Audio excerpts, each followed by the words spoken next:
Okay guys, going back over example 3, this is a lot like what we already did in example 1, I believe, because remember we know that log base a of x is equal to y, and that a to the y equals x. And if we're in log form, we can solve it using exponential form, and if we're in exponential form, we can solve it using log form. So look at a.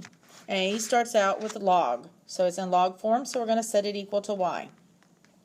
So if I do my pieces again, I know that a is 5, x is 1, and again, y is y. So you set it up into exponential form, so your a to the y equals x. Well, what is the only exponent that we can have that's going to give us 1 as our answer? And just like one of the previous examples we looked at, we know that exponent has to be 0.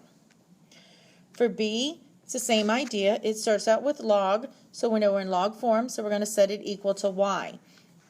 I'm going to go through and do my pieces here. So my a is the square root of 11, my x is also the square root of 11, and my y is just y.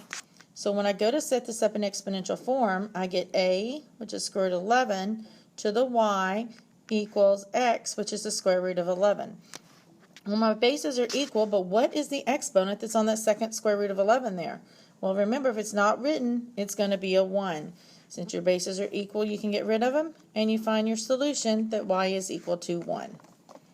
But c is a little different here. So look at it. What does it start with? It doesn't start with log. It has a log in it, but the log is up in the exponent, meaning this is in exponential form. This is in that a to the y, so we're going to set it equal to x. So when I go through and label my pieces, my base here is a. So that is my 8. My exponent up here is going to be my y. So my y is going to be the log base 8 of 30. And this time x is just going to be x. Since they gave it to me in exponential form, I need to take it to log form. So when I look up there at the top of our screen where I wrote that, it's kind of messy, but we can see it anyways, it starts out with log. So you write the word log, base a. So look over at our work and we see that a is equal to 8 of x, which we said was x, equals y. Y this time is going to be that log base 8 of 30. Well, what do I do when I have a log equal to a log? Well, as long as there's nothing being added or subtracted from them, and they have the same bases, we can cancel those using that one-to-one property. So my log base 8 was equal to log base 8, so we cancel them, and we get x equals to 30. Hope this helps.